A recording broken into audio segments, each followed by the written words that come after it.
Whether or not you have a niche site that revolves around a chronic illness or maybe a sensitivity or an allergy, you are going to be inspired by this episode. Alicia Wolf from The Dizzy Cook shares her journey about having migraines and turning that challenge into an awesomely successful niche blog that helps other people who have migraines and how they should eat and incorporate food into their lives in order to manage this. Alicia, in addition to talking about her story, talks about some of the challenges of food blogging while she's going through the illness. She talks about the importance of building a really solid, loyal community when you have a blog such as this one. And she gives us ideas about how to diversify your income outside of ad income, whether you have a niche blog revolving around chronic illness or not. This is one of the most inspiring conversations I've recorded in a really long time. I think you're going to be encouraged by it and just very inspired by the way Alicia took something that could be perceived as being really negative and embraced it and has turned it into such a huge positive blessing in this world. Hi, Alicia. Welcome to the podcast. How are you doing today? I'm doing great. How are you? I'm doing good. Thank you for asking. I'm super inspired by your story, and I cannot wait to talk to you about all of this. We're going to talk about growing a niche blog with chronic illness and also diversifying your income. Before we get to that, though, do you have a fun fact to share with us? I do. So my fun fact was I was actually one of the representatives for my state to the Intel International Science and Engineering Fair when I was in high school. Whoa. Okay, tell us what that means. I have no idea what you just said. So the Intel used to host this big science fair that was for everyone in the world. And they would bring in kids from all over the world who did these like amazing science fair projects. And so what I found out was you could go and participate in these events, and if you would win, it was really difficult to be sent from your state because they would only pick a handful of kids to go. But if you were sent for your state, you would get like lots of great scholarship money, and you would get to meet some of the smartest kids in the entire world. So what I had done was created a project that was an early test that could be used to predict a teen who is potentially troubled. So I developed this test that was like different situations and a response to that situation. So for instance, like if someone were to take a candy bar from a store, would they react like, okay, well, I needed this candy bar because I was hungry and the store won't miss it? Or I am going to take this candy bar, but then I like feel badly about it because, I did it because I was hungry, but I have some remorse over it. Or like just the way people would react to a certain situation could potentially predict if they had a certain mentality that could lead them to be troubled down the road.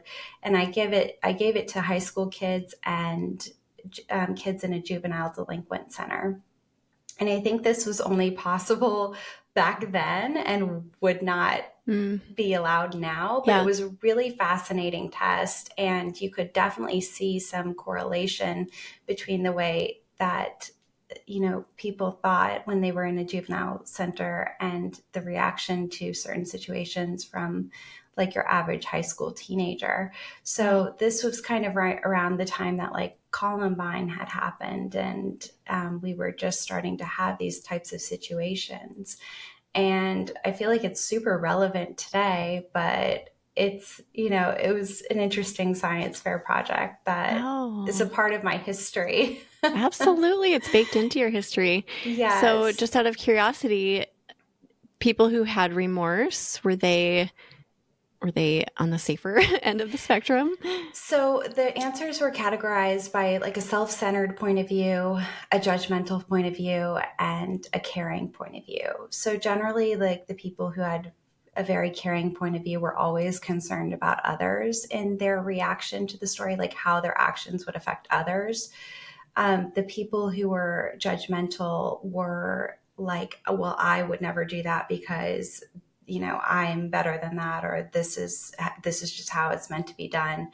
And then the people who were very self-centered were only concerned with how the situation affected them. And so I found that a lot of people who were in the juvenile delinquent center were thinking very from like a self-centered point of view, like they just worried about Mm, how the situation would affect them or like their comfort level. So it was just kind of fascinating to see some of those differences between yeah. viewpoints. That is super fascinating to me, Yeah. especially since I have two teenagers roaming around my home. I'm trying to think like, yeah, how do they think? I think fairly compassionately, I hope. They're not going to become monsters as they grow older. I love that though. That's such a cool piece of your history. And Yeah, and I mean yeah. it was a high school science project, but I did work with some psychologists on it, and so everyone had thought that I would like eventually go to the psychology field or go pre-med, and that just wasn't my path at all. Yeah. So a lot of this, I've had a lot of it kind of shows that I've had to redirect my path a few times in my life and sort of go with the flow on what life has handed it to me. And so I'm hoping to explain more of that Yeah. today as we get into it. Yeah, that fits perfectly. Thank you for the great Mhm. segue.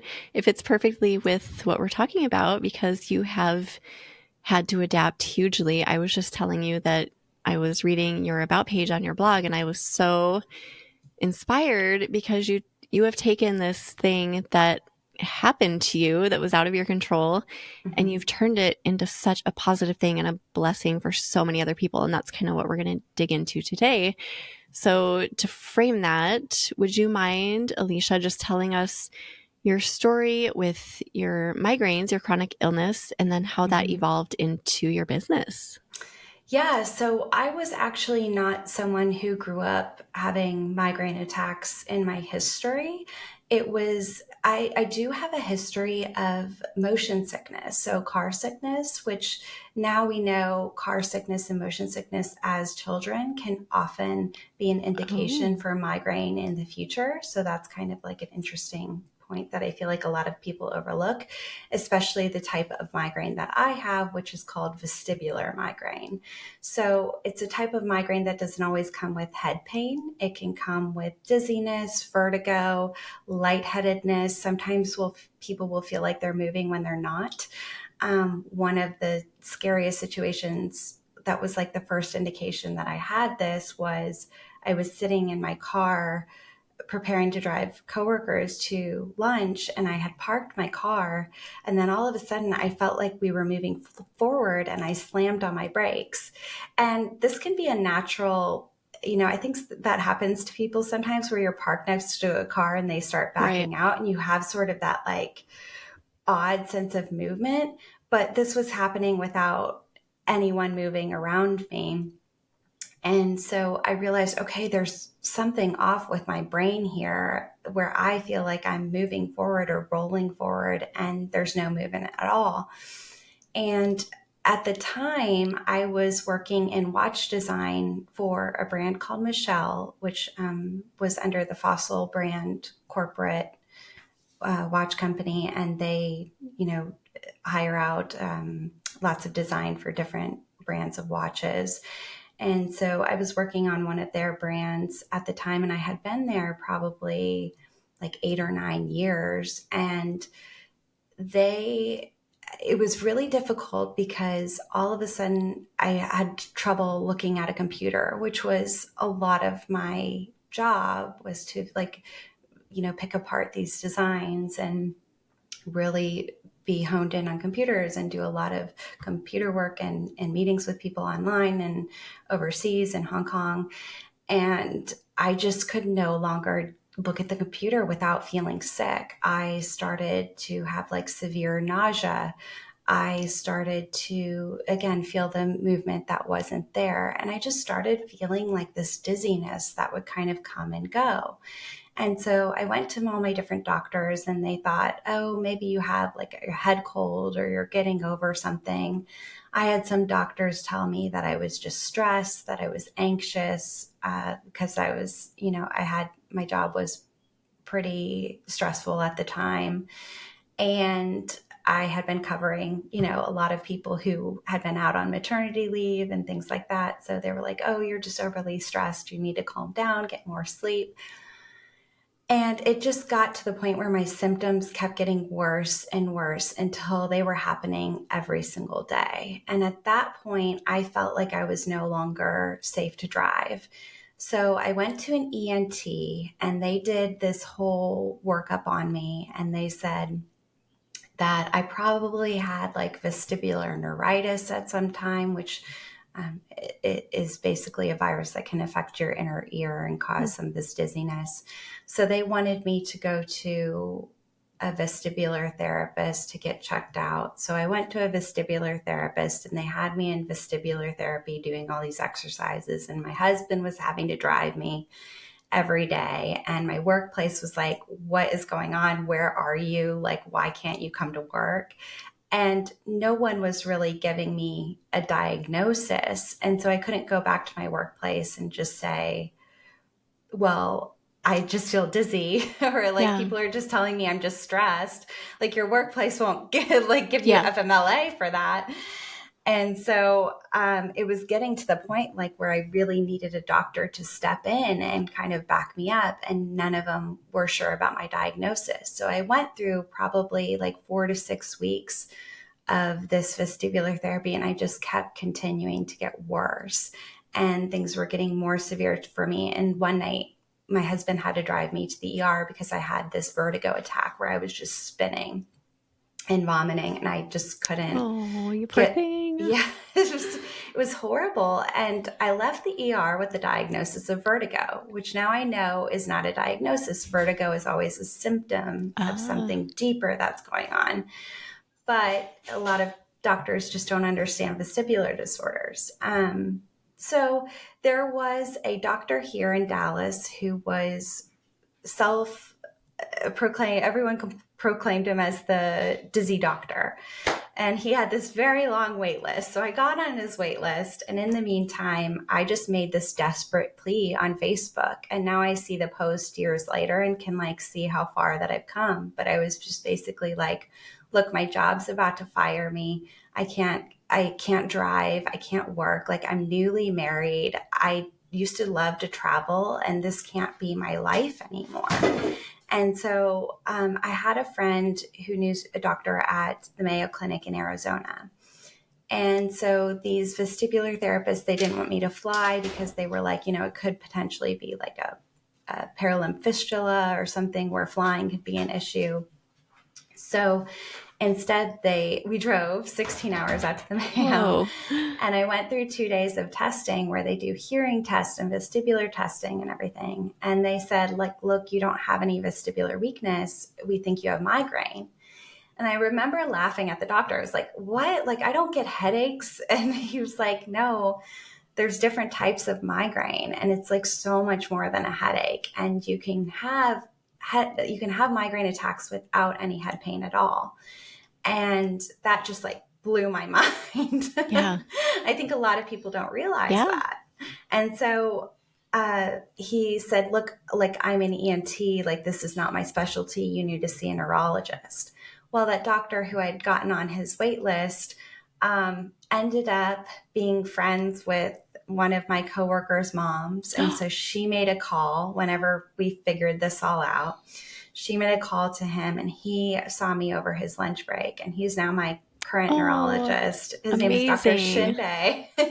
He was like, he changed my life. And he got me in to see him. And we sat in that meeting together. And it was the first time I ever felt validated for what I was going through.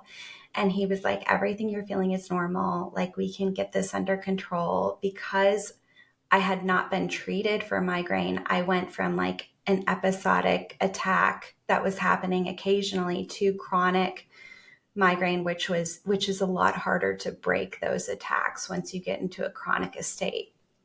So we really had to focus on a treatment plan that kind of broke those attacks up for me. And it just took a long time and a lot of trial and error.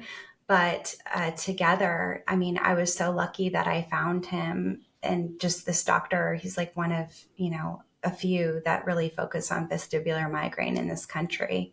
Wow. And so over the years, I've been able to go from these constant attacks to in migraine remission, which has been huge for me.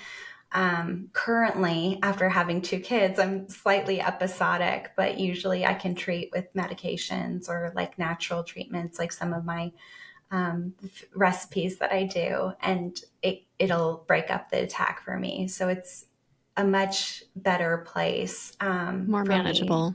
Yeah. Yes, more manageable. But I did end up losing my job with Oh, the yeah. watch design. Yeah. And so I just kind of had to, like, I was so wrapped up in my career for so long, and I identified with that. And when I lost my job because I could no longer do it, it was like, what do I do with my life? And Mm. who's going to hire someone like me? I'm so worthless. And I Oh. just remember telling myself that. I used to lay on the couch and watch Bravo TV. And I was like, what do I do with my life? I don't know where to go from here. And my therapist at the time, she said, I want you to make a list of all the things that bring you joy.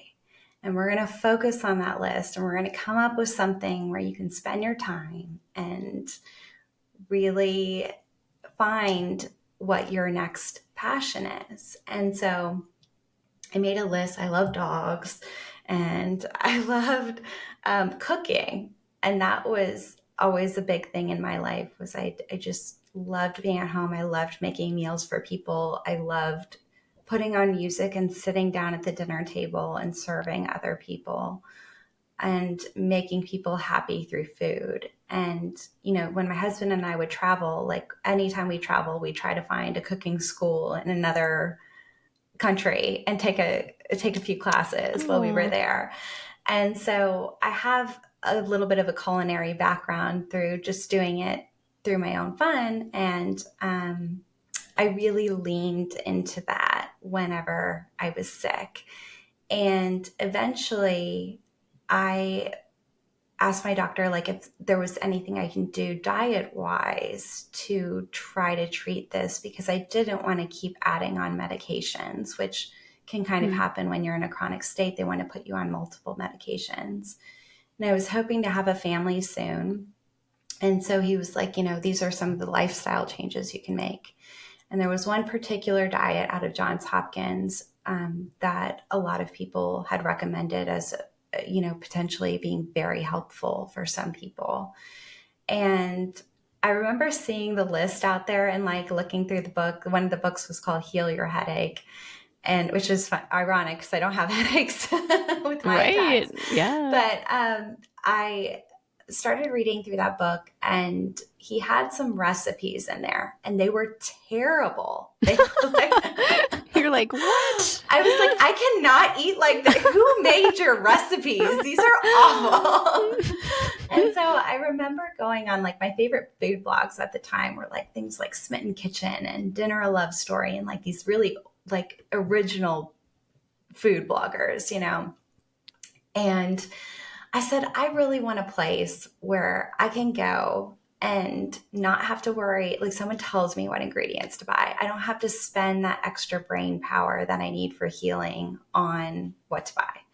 I just want to have everything kind of spoon fed for me, all in one place. And I want to hear about someone else's story that's going through this too, and what they're treating with, what they're treating it with and what they're trying, not just some WebMD list Yeah. that doesn't have any personal feel to it. And so that's how I created the Dizzy Cook, and the rest is history. Oh. Okay. Yeah. So inspiring, Alicia. I can't even tell you. I just love how this all has transpired for you. At what point, I guess, how many years ago did you start the Dizzy Cook? So I started in 2017 was my Okay, so it's original been a while. idea. Yeah, Yeah. uh-huh. So Yeah. And then, so you said that your migraines are much more manageable now. mhm. How often would you say you still deal with them? So it's been tricky. I went through, it took me about 2 to 3 years to break that chronic migraine Mm, cycle with everything I was doing. And perhaps that took me a little bit longer. I don't know if it's because I was so severe or because I was really interested in trying to treat them a little more naturally and hmm. not adding in a lot of medications. And then at the time that I was treating, migraine wasn't the focus that it is now. I mean, now you see commercials for, we have these new anti CGRP meds that are amazing. And we have devices now that can be very helpful, and that's a great non medication option. So back when I was trying to treat it, there just wasn't as much of a focus on it. So we were a little more limited in options. Yeah. So it took me about 2 to 3 years to finally get to like dizzy free days. And then I went through a period of remission. And then we decided we were trying for a family and it wasn't happening. So I was going through infertility and we ended up having to do IVF. And so the hormones and Mm, trying to go down that path were a little tricky for me. The lack of sleep with having newborns. sure. Yeah. And then with my daughter, she was a big surprise. So she came along about 2 years after my son, and we were not expecting to get pregnant naturally, and it just kind of happened. And Oh, so, yeah, I don't know if that's it's amazing. a testimony to me kind of healing my body a little bit, Yeah. or what, if it was just kind of a sweet little miracle. But after her, I've struggled again. I probably have an attack, once every like 2 to 3 months. Um, I actually just figured out like low ferritin is playing a part in that. So that's something I'm trying to correct, which is, Yeah. it feels like it's always Well, it's an ongoing journey, right? Any an chronic ongoing thing. illness Yes. is like you're constantly learning about yourself and about Yeah. the illness and about new treatments that come out and new foods that might help you. So I guess that's one lesson to take away from this is that if you do have a chronic illness, just to be patient with it and to kind of embrace the journey, right? It sounds like you've done that really well. Yeah, you just have to be so flexible and you really have to keep up with the treatment of it because if you let it go, like things can change, with hormones and perimenopause and menopause. And, Absolutely. especially as women, I think we go through more with that, having to kind of be very flexible Yeah. in what's working for us and make changes. And that's definitely something that I've learned through this whole experience is just you got to go with the flow on things. Yeah, right. You do. If you resist it, you're probably going to suffer a little bit more. Yes. Yeah. Yeah. Oh gosh. Okay. So many things I want to ask you. So 2017 is, I mean, that's an older, more established blog, which is great that you've been able to keep it up for so long, especially having young kids and continuing to deal with the chronic illness. And food blogging is no joke, as we all know. How do you Yeah. do it all? And what are some of those challenges that you face? So I think my biggest challenge throughout this whole time is because I've started quite a bit ago. I think a lot of blogs came about kind of in the pandemic. But I I struggle a lot with comparing myself to other people who kind of started around the same time. And it's like, well, wait a second, why have I not grown this way? Or why do I not have this kind of traffic? And I have to remind myself that, dealing with my health challenges and getting to this point is truly amazing. I mean, It and I've been is. able to find a career. Like I've been able to triple my income from what it was at Fossil, which was amazing. And I've been able to use it to give back to the community, which is so rewarding. And have a lot more passion for my job now than I used to in the past. So there are a lot of positives with it that you kind of have to focus on along the way, and not just let, like, okay, well, I should be to this place right now. It just doesn't work that way with chronic illness. Like, you really have to give yourself a lot of grace and celebrate the smaller wins along the way. And I really think that pivoting to this career has helped me really appreciate myself more and understand that, like, I am, a really powerful person, even though I may not feel like it some days, and that I'm doing the best that I can and give myself a lot of grace along the way. Oh, so many lessons baked in Yeah. there. And you are giving back to people in a way that doctor that you talked about who changed your life Mm-hmm. gave to you. So he gave you such a gift in just making you feel validated and valued and understood and heard. And now you are giving that to so many other people. So I think that is the hugest gift ever, because there are other people going through what you're going through, and they're in the same boat you were years ago, where you were like, what is going on? I don't know what to do. What do I eat? What medicine do I take? So you are, I mean, there's so much value there. So just to give yourself a pat on the back for that once in a while, because that's huge. That means a lot. Yeah. And it's interesting now, like, that I've got this food blog, but I'm able to put in posts about my migraine experience. So I find that on social media, people are really into hearing about my migraine experience. And then on the blog, it's more of a food focus. People are really interested in the recipes. And I find that the income from the food part helps to support the migraine part, because the migraine part just isn't there as far as attention. We're getting there, but a lot of brands don't necessarily understand it. It's the way people are kind of making money in it now are to create a course. And at the heart of the Dizzy Cook, I always wanted it to be free, because I remember looking for this information on the internet. I couldn't find anything. And I wanted someone like me, like, that I could read their story, have these tips. Yeah. It was all free. I could go back to my doctor and ask about it. And so it's like as lucrative as a course could be. I sometimes have to go back to my initial values of it and think, okay, what am I doing here? What is the goal here? Is it to make money, or is it to really help people? And who, what are my values from back then? And I want to make sure they apply now. And so I kind of use the food stuff to help pay for Absolutely. the migraine stuff, Yeah. Yeah. No, that makes sense. I think that's smart. Yeah. Your niche is so niche, and it's Mm-hmm. geared toward a very niche chronic illness. Do you feel like starting your blog and having your social media helps to explain better what you're going through to maybe family members or friends or just random people you meet? Does it help you? Yes, I think so. It's been really interesting to me. I remember my mom came up to me one time, and they were pretty close with me, and they saw me going through this. But it wasn't until I published my cookbook and my mom read it, and she was like, "Wow, Alicia, I had no idea you were feeling this way."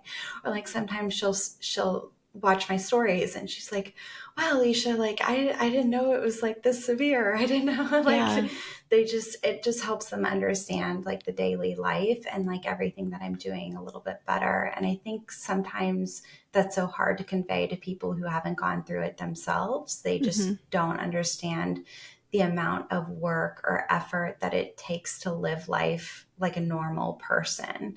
Every day I have to, like, think about my supplements or what I'm eating, or did I get enough sleep, or, am I stressed, and did I get enough hydration?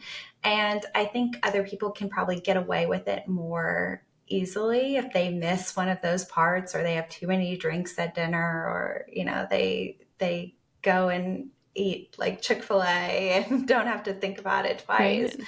But for someone like me, it can cause an attack. And so I really have to, like, think, okay, is this something I want to do, and like Is it deal worth with the it? consequences? Yes, Yeah. Yeah. exactly. And so much um, energy goes into that too. And people don't realize that, like, how much energy, mental energy you're Mental energy, spending yes. on thinking about your food and all of that. I think that is one thing I know these people, and I'm sure you do too, and everyone listening does, that have endless energy. And it kind of annoys me because while I don't have a chronic illness, I do feel like I have extra, like, I process more. There's things I think through that I think a lot of other people don't. And I Hmm. spend so much mental energy that others don't. So I feel like they take their energy for granted. And I just want to shake them and be like, you are so lucky to just be so grateful for this boundless energy that you have, because not No. everybody has that. I know. I so wish I would appreciated my like early 20s a lot more when I can get away with all this stuff, because it So was agree. like, Yeah. oh my gosh, I would have the Yeah. things I could have done had I Right. known. And what's interesting is, I always say, oh, I'm in such a niche place, but actually 10% of the world has migraine attacks, and that's 87 million people, and almost 40 million just in the US Wow. alone. And women are 3 times more likely than men to experience it. So it's a huge part of our population that is going through it. They just don't have resources, or they Yeah. don't have the help, or they're just trying to take Tylenol and they don't realize, like, by taking Tylenol a lot, you can actually, trigger more migraine attacks. And there's just so much information that there's like a disconnect between doctors and the population. Yeah. And we don't have enough headache specialists in the world to manage this amount of people with migraines. So people are just kind of trying to treat themselves, or they'll go on TikTok and try like putting their feet in hot waters. I don't know. Oh, Some of whatever the trick is. like Yeah. banana peels on their forehead. I don't know. I've seen some crazy ones. Oh, boy. But they're not getting this like actual like science-based information. Right. And I try to be the liaison and make things a little more palatable by working with neurologists and kind of explaining it in a way that the average person can understand. So, like, just kind of a middleman to make it easier to comprehend how to do migraine treatment successfully. I was reading about your cookbooks and I saw that you wrote one alongside a health professional, a medical professional, correct? Yes, so that's my neurologist. Okay. Oh, that's the Dr. magical Bay, yeah. neurologist. Yes. Yay. So that was our second cookbook. And he really wanted to do something that was very like scientifically based. And so we kind of went through like all the science out there for migraine and diet and put it into this Mediterranean migraine diet Oh, book. Yeah. that's amazing that he did that with you. I Yeah. love that. And it gives it so much credibility, and that adds credibility to everything you produce as a content creator as well. It's been amazing building this, because I have a lot of health professionals actually reach out to me now, or a lot of neurologists reach out to me now with ideas, and they just don't have the social media presence or the online presence, so they don't really know how to get it to the patients, but they want to help. And so, again, like, I'm able to use my platform to kind of be that connection between them and this information that is new, or that people don't always know, or like that we're just newly studying, or what they're seeing in their clinic. Because treating migraine changes all the time, and especially vestibular migraine. I mean, we're just learning so much more about it every day. And so having that connection with them, and I'm so grateful for the ones that will do that, or like my doctor, who has been like a huge supporter of me. And it works both ways. Like, I'm able to send a lot of people to his clinic too. Sure. So Yeah, it's a nice relationship. absolutely. I love that you've created that. Would you say most of the people who consume your content are people who also deal with migraines? Yes and no. So I have a lot of family members who come and try to learn things. And then I have a lot of people who are just interested in brain health overall. I have a lot of people who also deal with other vestibular disorders, so other types of chronic illness. Vestibular. There's other illnesses called like triple PD out there, or Meniere's disease. I get a lot of people with Meniere's disease who come through and need like a low sodium change to the recipes. Low histamine is very trendy right now, so a lot of my recipes are low histamine. And so I get a lot of people outside of the migraine community. But it was actually interesting to me. So I went to Tastemaker last year, which is a big food blog gathering. And I thought, oh gosh, no one's going to know me. I'm just like this tiny niche blogger. But a lot of people knew me through Oh, helping their friends or their mom, or like, it's always, someone who has migraine yeah. attacks. Like, it just never fails. Like, it's like that, what, 6 degrees of separation or Yep. something. Like, it's not even six Not degrees. even, You I was going to probably, say more like 3 or 2. yeah. Yeah, I have 2 sisters who both suffer from chronic migraines. I'm going to send them your Mm. site. I was just telling my husband the other day, I'm like, I don't know how I slipped through the cracks, but I don't thankfully get them, but they both Yeah. are suffering, I feel like, all the time. It's just sucks for them. Yeah. And like migraine is largely genetic. So I think there's a lot of pressure on people to think, oh, what have I done? Mm, And you can't blame yourself for any chronic illness because a lot of them are genetic and there's nothing you could blame your ancestors, but there are triggers that you can manage, but it's widely like nothing you're done. You just have like a genetic predisposition to it. And it goes back to what I said about, the car sickness as a child. I didn't know that like that was in my history, but like now it makes a lot of sense because I had a lot of car sickness as a child. So that's an just interesting connection right there. My youngest yeah. son he gets car sickness. So when you said that, I was like, oh no, oh no. And it's not always the case. It's not Yeah, something to right. worry about, but it's just kind of this interesting thing that we sort of Connection. Yeah. know. Yeah, uh-huh. Because car sickness is like, yeah, it's like dizziness almost. You And can it's linked to feel your it in vestibular your, system. yeah, you can feel it inside your head. I've had it Mm-hmm. before. So I know what you mean. There has to Mm-hmm. be a connection there. That's so Mm-hmm. interesting. Um, let's see. I want to ask you, oh, I did have a question about the migraine diet because you mentioned low histamine, low sodium. Is there anything else that you remove from diets in order to be compliant with a migraine diet? Yeah, so there are different types of migraine diets out there, which is why I have 2 books. And the Johns Hopkins one that I originally tried is meant to help discover if you have any food triggers and then overall help you calm down your brain.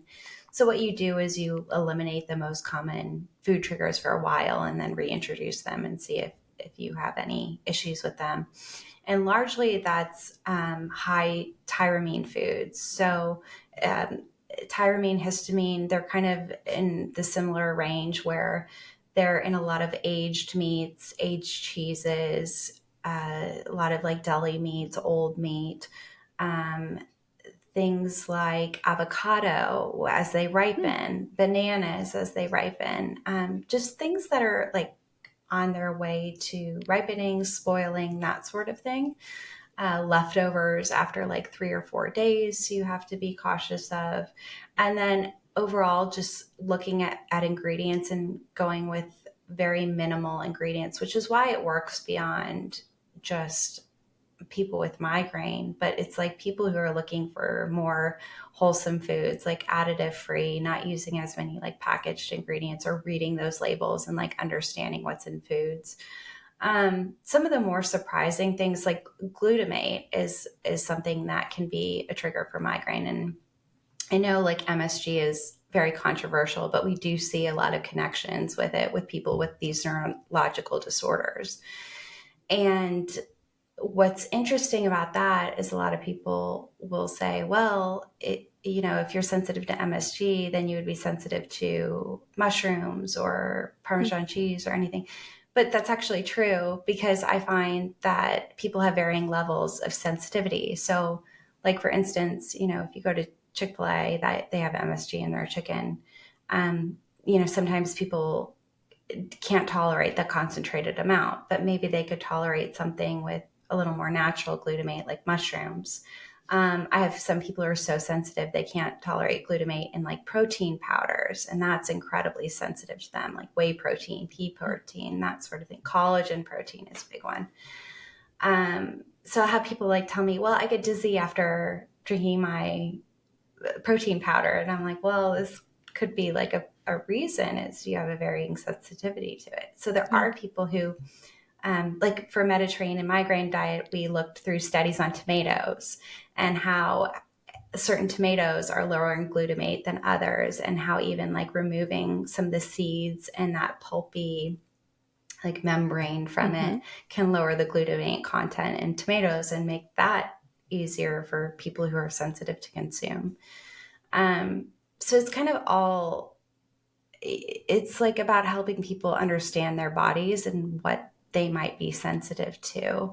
It doesn't mean like everyone with migraine can't eat chocolate anymore. You kind of have to find what works for you and what doesn't. So that may be something like low histamine, or you may find a connection with, being low sodium, or just, I've had people not be able to tolerate raw onions, but they can tolerate cooked onions. So a spectrum. It's a spectrum, and it's just helping people kind of work through that too. Yeah, that makes sense.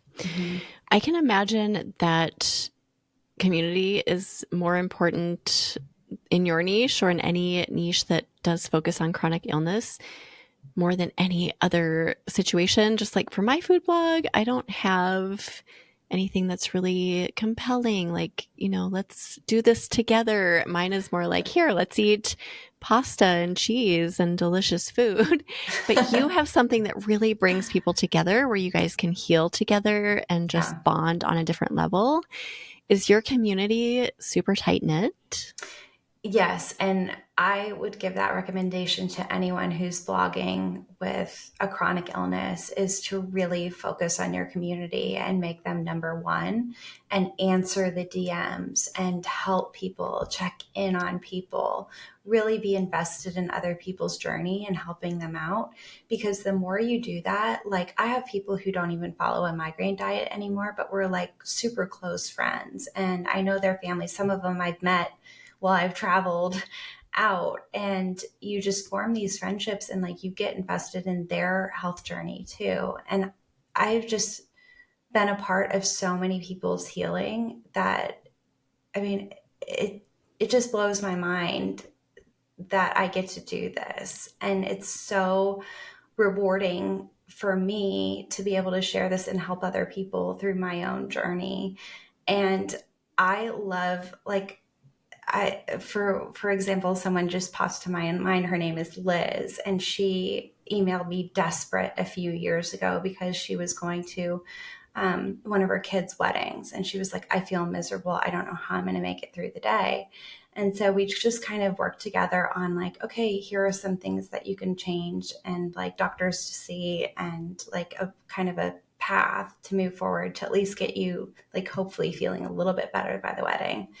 And now she like texts me all the time. She's traveling, and she's on this plane and she's on that plane, and she's like, I'm on this boat now. And she's just feeling so much better. And you get to see people grow in this journey, and people grow and heal at different speeds. Like I have some migraine friends who still deal with chronic migraine, and they just have had to learn mentally how to sort of find ways to bring themselves joy, and focus on new treatments and what's coming out, and finding new doctors and new ways to heal.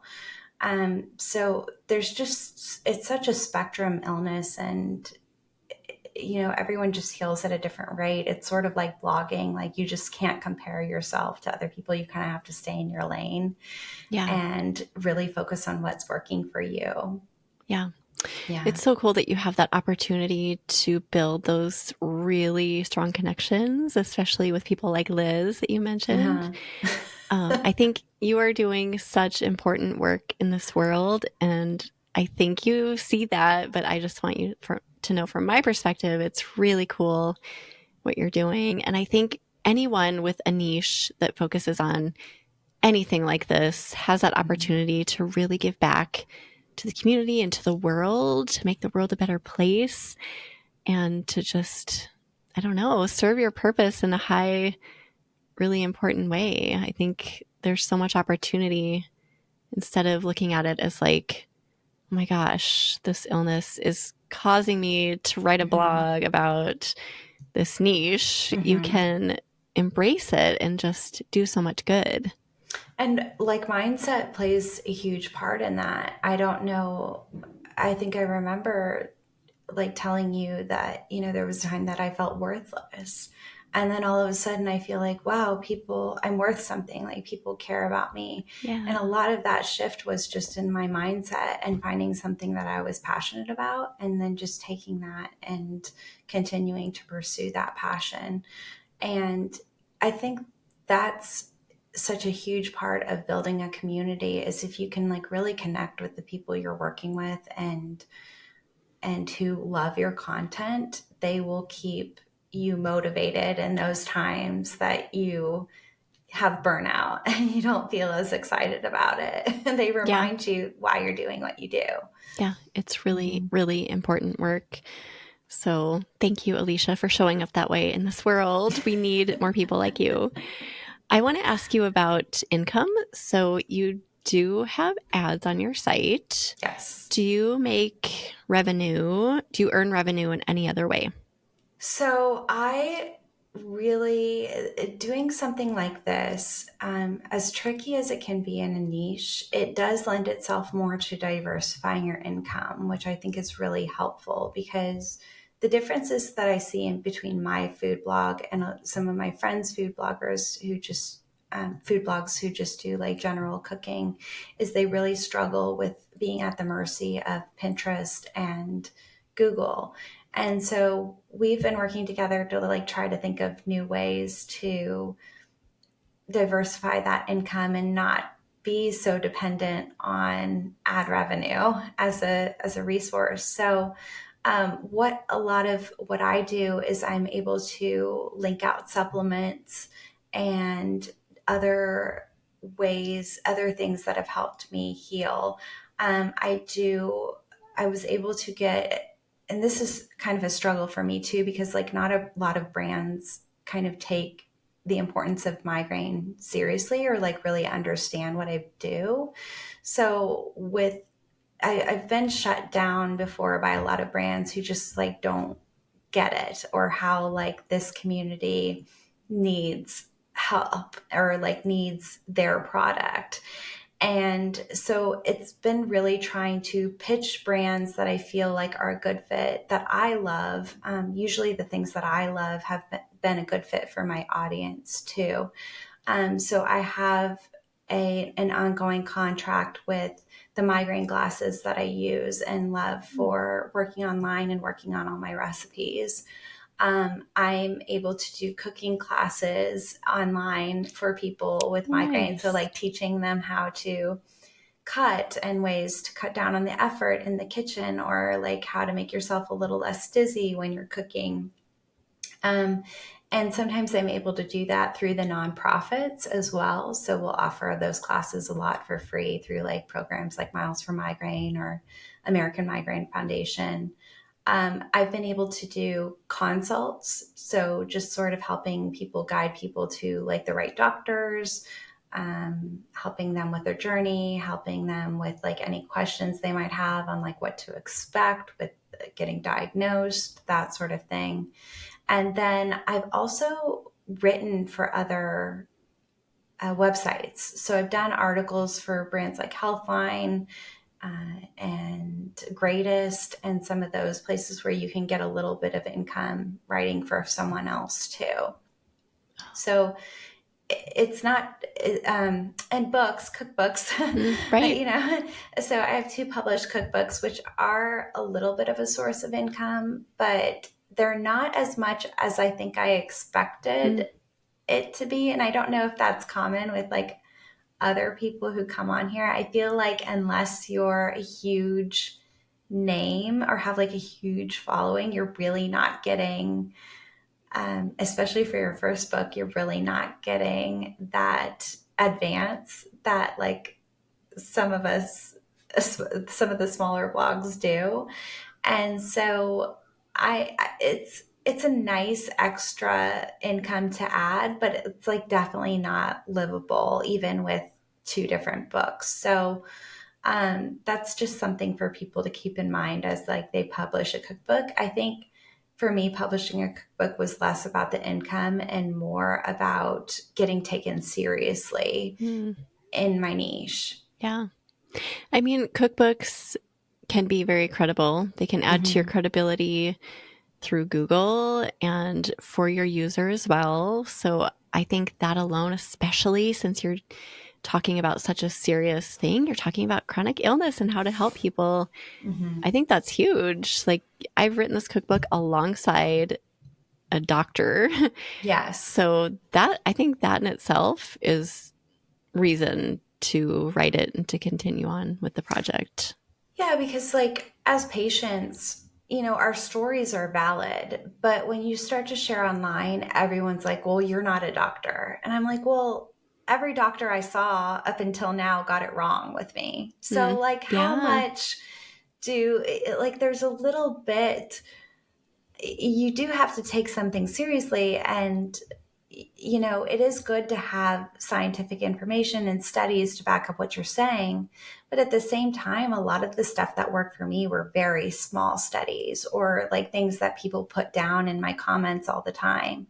And I'm like, well, if I would have never tried it, I wouldn't have gotten to remission. Yeah. So I'm glad I didn't listen to you in the Hmm. So it's Absolutely. migraine's a little bit of working with the doctor, following studies and following the science out there, but then also taking a chance on some things that may not always have 100% backing to them, because a lot of the research that's going into things are from pharmaceutical companies. And what are they going to put their money into? Things that make them money. So you're going to have a lot of research for these new meds, but you're going to have less research for a generic med that's not going to make them a lot of money, or diet, especially. I mean, it's not making anyone money. Right. So. Yeah. Did you, just out of curiosity, I was thinking about the HCU in 2024 Mhm. being tough on some blogs who were focused more on healthier recipes. Did you happen to get hit by the HCU? I didn't get hit up until the end of last year. The Okay. end of last year was rough for me. Oh, sorry.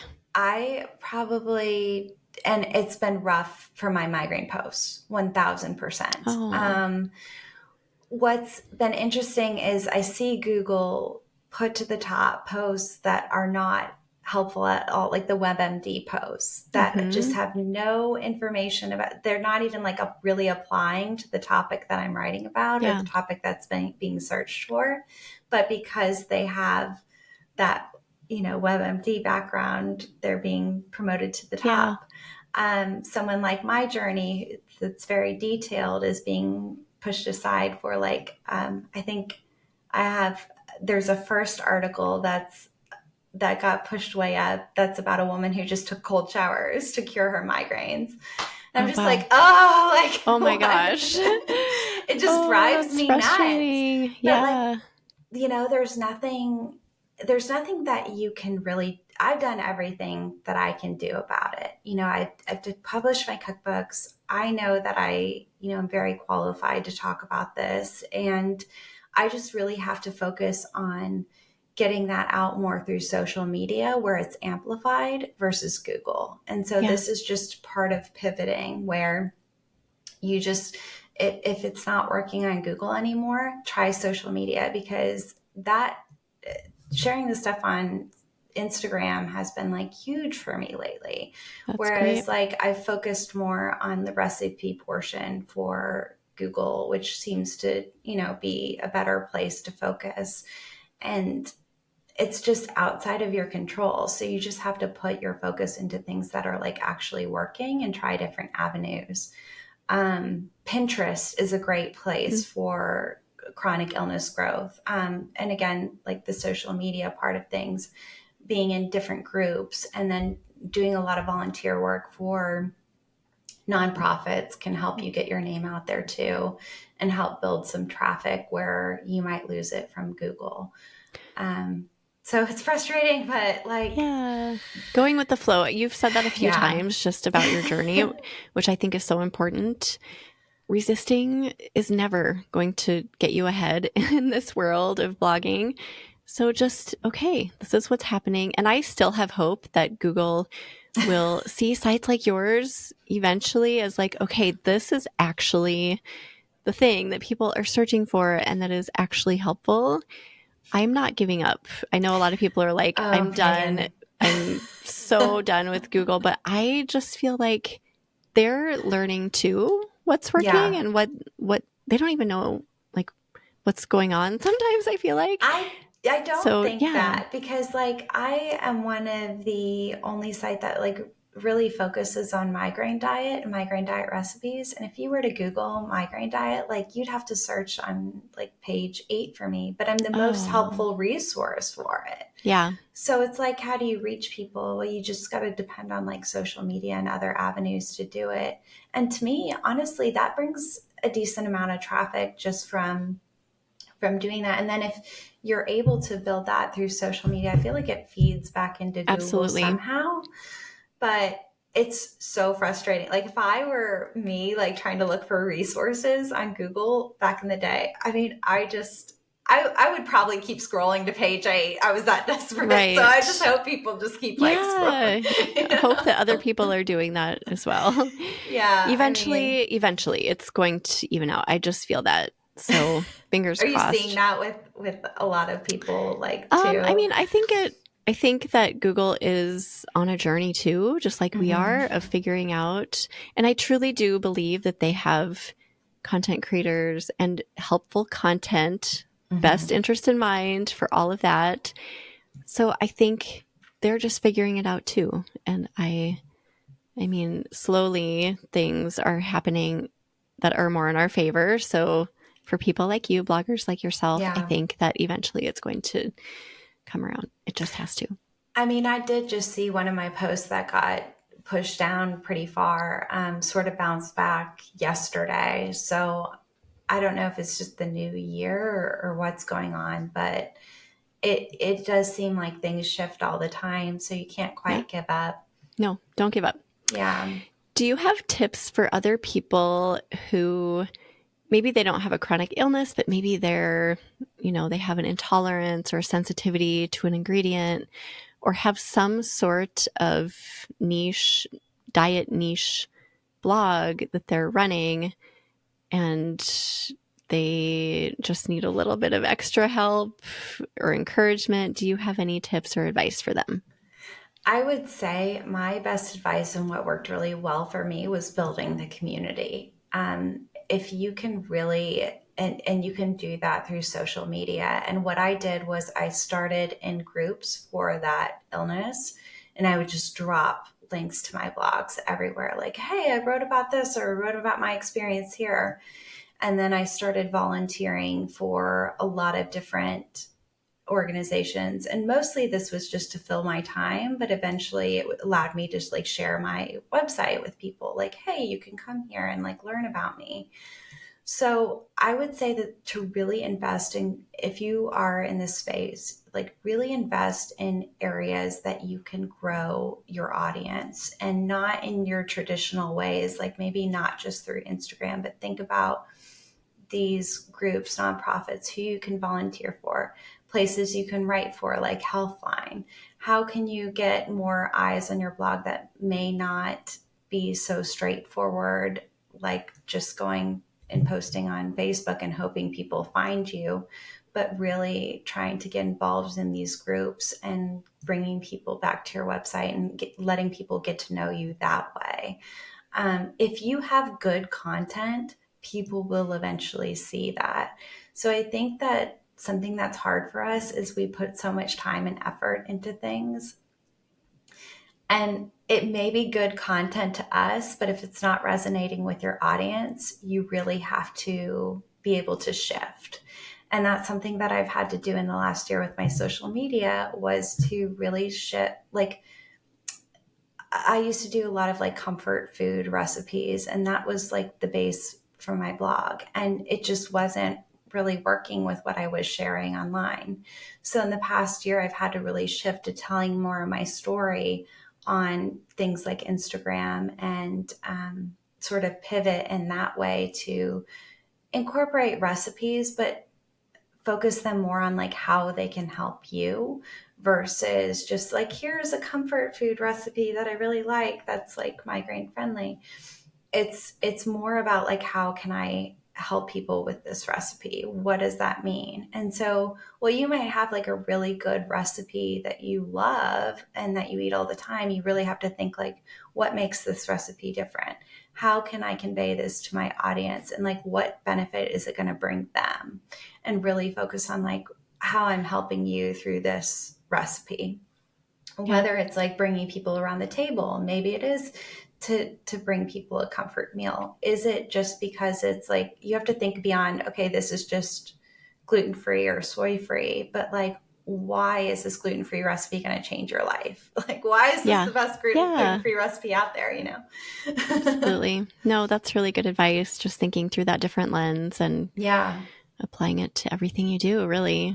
Yeah, because otherwise it's just, you kind of end up in this sea of just like, okay, this is just another healthy recipe. And it's really hard to start as a smaller blogger because there's so many people out there who are doing it well. So you've just got to figure out like what makes you different. Yeah. I love it. Well, Alicia, thank you. I just really appreciate you showing up and sharing your story with us. I think this will inspire people who have a similar blog, or like I said, it doesn't have to be a blog based around an entire illness. It can be a gluten sensitivity or soy sensitivity or like really anything. Yeah. And I think it'll just help people to kind of get in that mindset of building community, doing all the things, the important things that you talked about. So thank you for all of this. Sure. I think one thing that I just forgot to mention, and maybe it was like, it's just assumed from what I've talked about, but don't be afraid to share your story, because your story is the most powerful thing that you have. It's what makes you unique in this space, and no one can take that story away from you. So if you have a journey like mine and you feel like maybe it's putting you at a disadvantage, like, use that story to make it your advantage and to really allow you to relate to other people, because there are other people going through it. They're just not like noticing that other people, that they're just not connecting, or they're maybe not finding you. And then once they find you, it's like, oh my gosh, I can't believe I found you. You're solving this problem for me. Yeah. And if like you felt with your doctor, right? Yes. Like, oh, exactly. I'm so glad I found you. So glad I found you. Yes. And I have people send me those messages all the time. I'm so glad I finally found you. And I just assume like, oh, doesn't everyone know like I'm the migraine food girl? But they don't. People are finding you every day. And you just have to remind yourself, like, you just have to keep, it sort of feels repetitive, but if you keep sharing your story and putting it out there, you'll keep changing people's lives. Yeah. Love it. Thank you so much for everything. To end, do you have a favorite quote that you would like to share, or additional words of inspiration? I do. And I wish this was like, it's like one of my favorite quotes of all the time. I actually have it in my office printed, but it's, live every day like Elle Woods after Warner told her she wasn't smart enough for law school. Oh, that quote has never been shared here. Okay, good. I'm like, is this too cheeky? I don't know. I love it. But no, that's perfect. It's true, because I don't know if you're a millennial listening to this, you definitely know Legally Blonde, and you just know that shift that happens in the movie where like she doesn't feel good enough for something. And it's like, okay, I'm just going to lean into like what I really want to do. And I think that was like a huge part of my history, was like I didn't feel good enough to to to be like even a food blogger, because like I have all these, I have doctor's appointments and I have things that don't allow myself to really lean into like being the greatest food blogger out there. But that's not necessarily true. Like you have to pursue your passion, and other people will start to see that about you, and it connects them to you in that way when they see how passionate you are about something. Oh, I love it. Great way to end. Thank you, Alicia. Thank you, Megan. Yeah, we'll put together a show notes page for you if anyone wants to go look at those. You can head to eatblogtalk.com/The Dizzy Cook. Tell everyone where they can find you, Alicia. Yeah, you can find me on Facebook, Pinterest, and Instagram on @TheDizzyCook. And please share that with any of your friends and family who might have migraine attacks. I have tons of free info and tips on there. And then I have 2 cookbooks, The Dizzy Cook. The Dizzy Cook is the one that's Johns Hopkins migraine diet focused, and the Mediterranean migraine diet, which was done in partnership with Dr. Shinbei. So that one isn't elimination focused, but more about things you can do to help your brain health. And then you can always contact me through the website. I love to hear from everyone. Awesome. Well, I hope people reach out to you. Thank you for that generous offer. And thanks again, Alicia. And thank you for listening, food bloggers. I will see you next time. Thank you so much for watching. If you enjoyed this topic, be sure to watch the video shown on the screen. See you next time.